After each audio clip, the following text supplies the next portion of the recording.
Hello and welcome.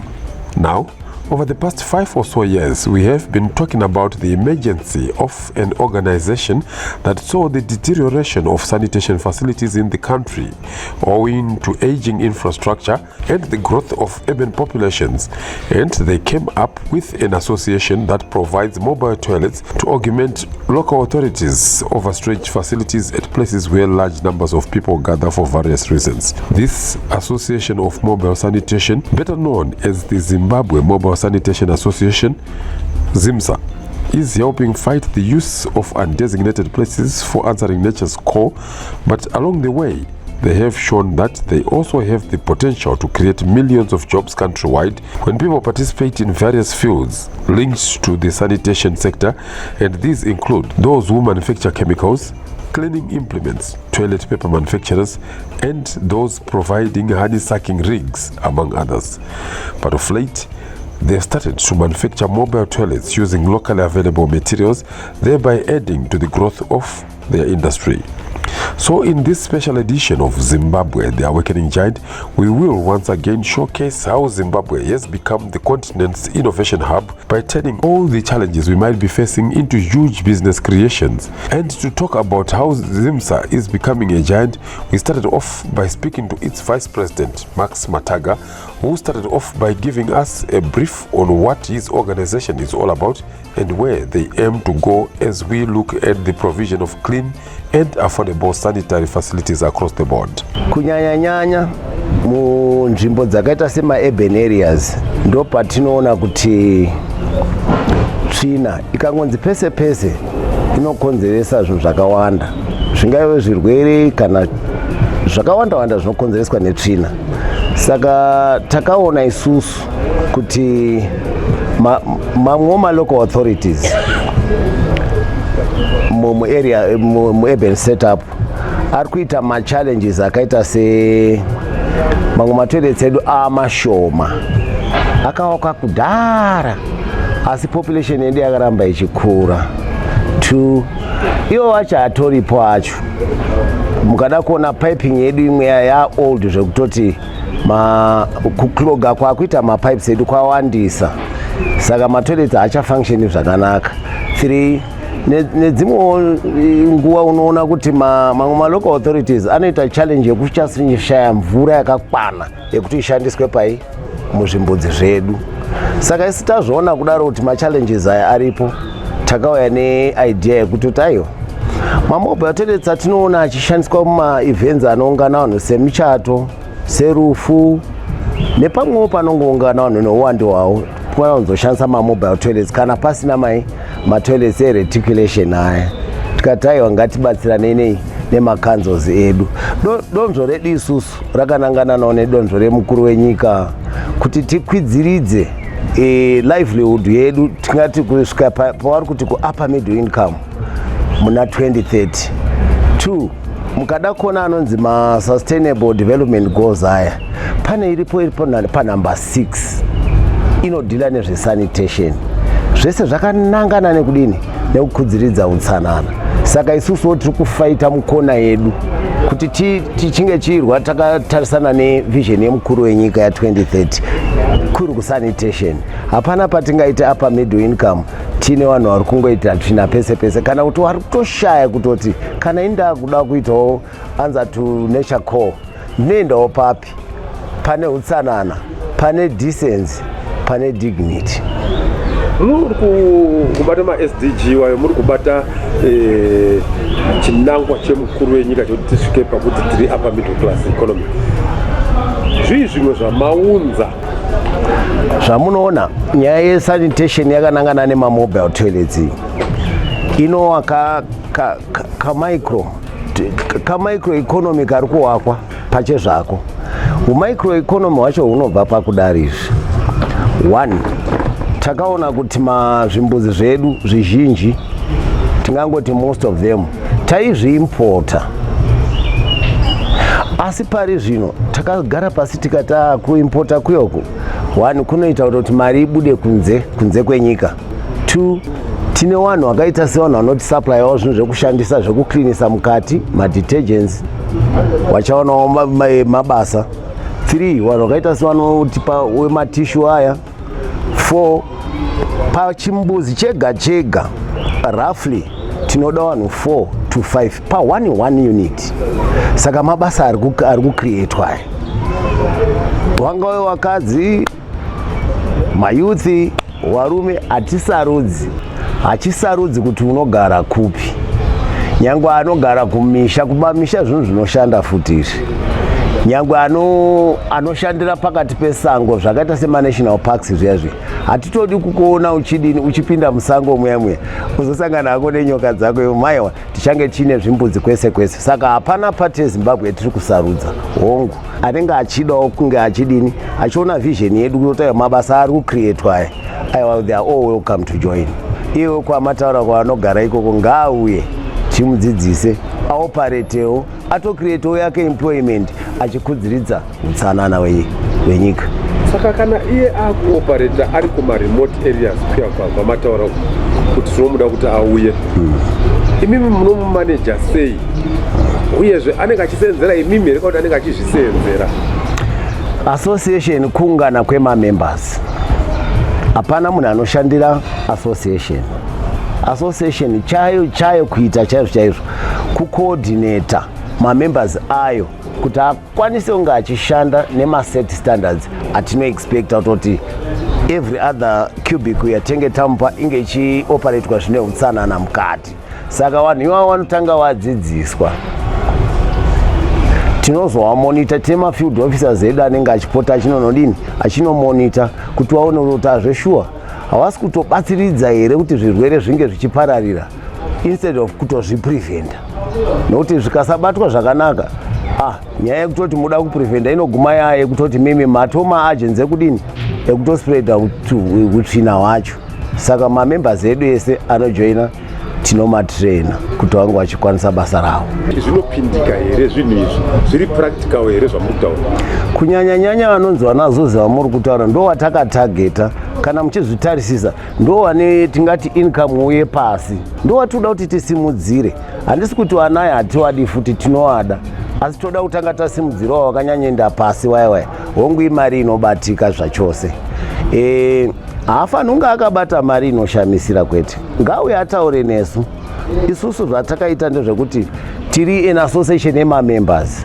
Vamwe ma-members edu ane ma-toilets awo, mamwe ma-members haana and the like. Saka ZIMSA inocoordinata ma-members anoziva kuti ningane chakati. We bring them together, wototanga kushanda kuita basa ravo. What's your call kumadzimai kunyanya nema-youth? Ma-youth ari kuchema kuti nyika haina mabasa. What's your call as the vice president weZIMSA? Hongu chokwadi, ndinoona mukada kuona musociety medu vanhu vanowanzotaurwa nezvazvo zvinonzi vanhukadzi nevechidiki. Vanhukadzi kashoma unyanyonzwa vanhu vachizhamba nezvekuti varume, ivavo ndo gurupu ranonyanya kutaurwa nezvaro. Magrupu yayo, the youth and the women. Aiwa ndo vanhu vatikuda kufutodini wauye, asi hatisi kuda zvekusegregata varume vonga vauyewo, asi ivavo ndo target yedu number 1. Tikawasimudzira totona mamwe matambudziko as a society atiri kutasana nawo. Amwe acho munoaziva, unemployment ndizvozvo, wanana drug and substance abuse, tinozvifaita nenyaya yekutoti munhu anenge aine chinhu chinooccupayawo nguva yake anenge ari pabasa. Saka tunhu tuya twatinopota tuchitapuka. As you have heard there from Max Mataga, the Vice President of Zimbabwe Mobile Sanitation Association, some societal ills facing our nation can easily be overcome if we create employment for our youths so that they are not idle in street corners, as they will be economically engaged at all times. That brings us to the end of the first part of this program, and we now take a short commercial break.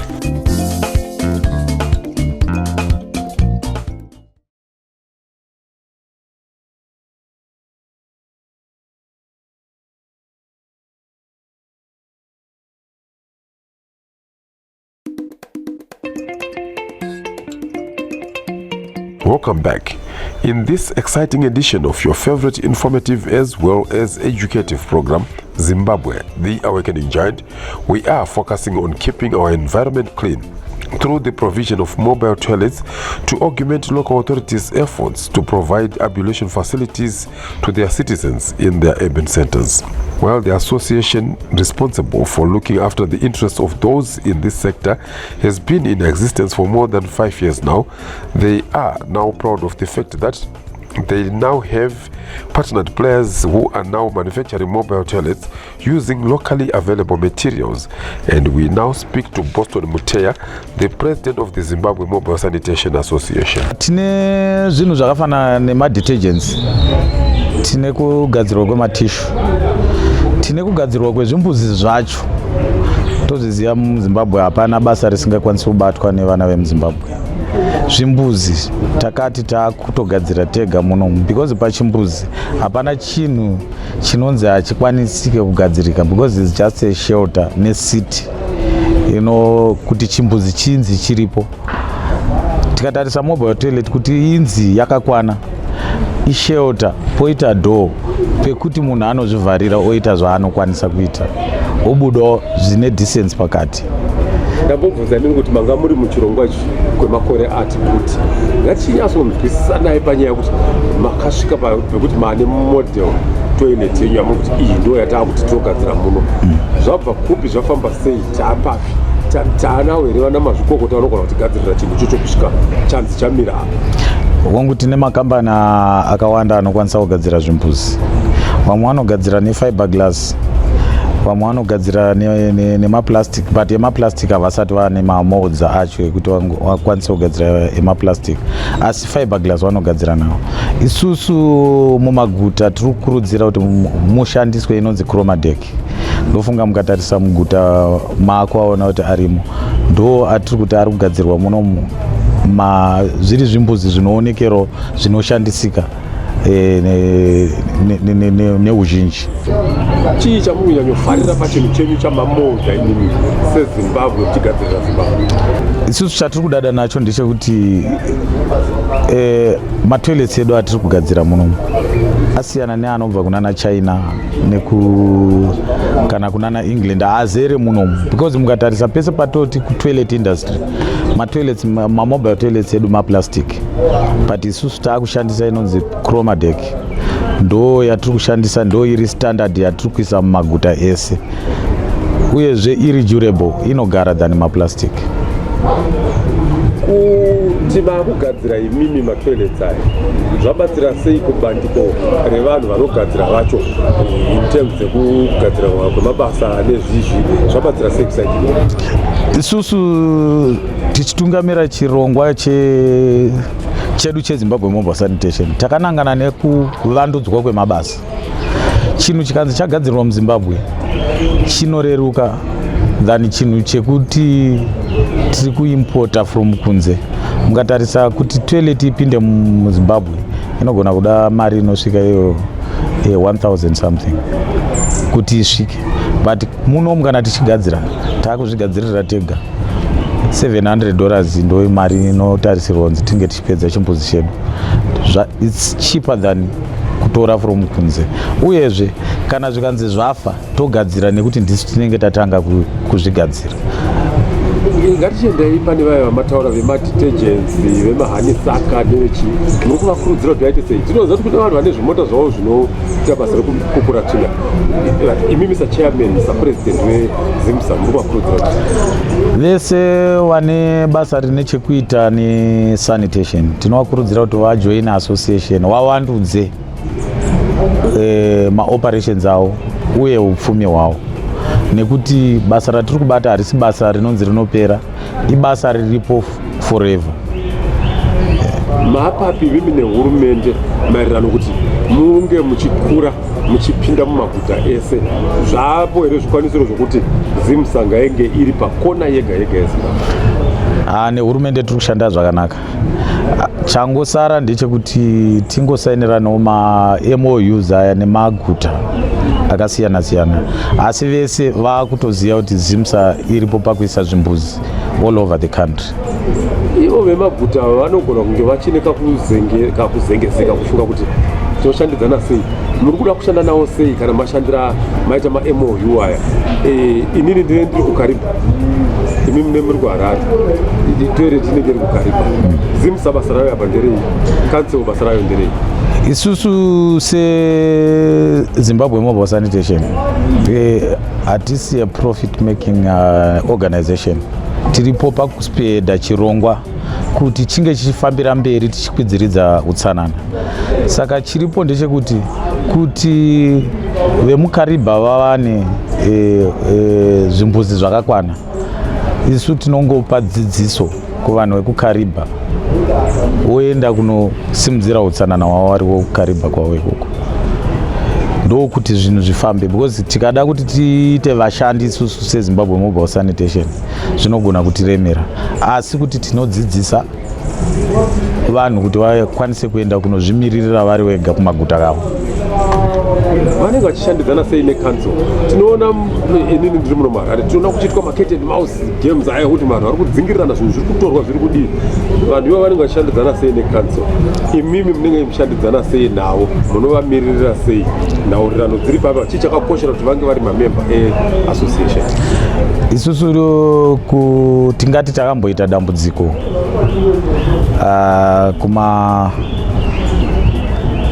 kunana 2020 mapepa anga asati anyatsokubuda ndo pataimbonetsana nekanzuro, asi yezvinezvi muguta reHarare taakuopareta pachena, tiri kuopareta tichibatsira vakuzvinzwisisa kuti tiri kubatsirana because chinangwa chedu ndechekuunza utsanana mumaguta. He has really spelled it out clearly there. And that was Boston Muteya, the president of an association representing those providing mobile solutions when it comes to the sanitation industry. This sector seems to be poised to become a huge employer if the association and those in different sectors of government give it the importance that it rightfully deserves. We take another short commercial break. Please stay tuned in for more.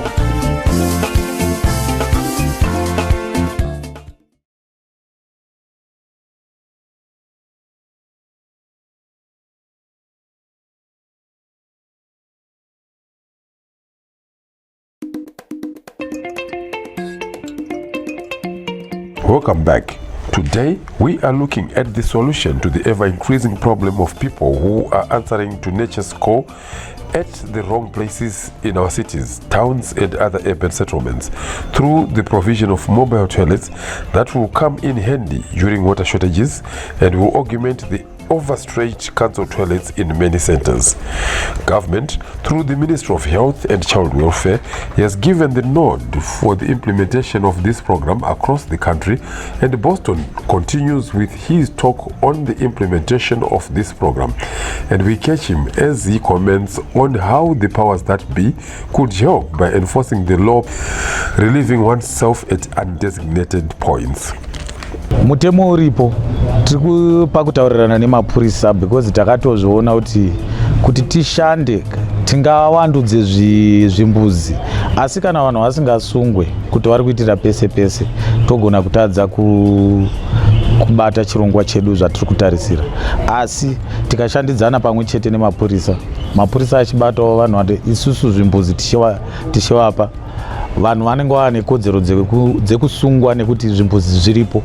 Havana pari zvino kana pasina zvimbuzi vanogona kuti kana kubvunza kuti ndoenda papi, ende akasungwa anoita kunge abatirirwa. Saka isusu seZimbabwe Mobile Sanitation tiri kuunza zvimbuzi kuti vanhu vaone pekupinda varegere kusungwa nemapurisa, asi mapurisa ochengetedzawo because zviri pamutemo kuti munhu haafaniri kunge achiitira pese pese.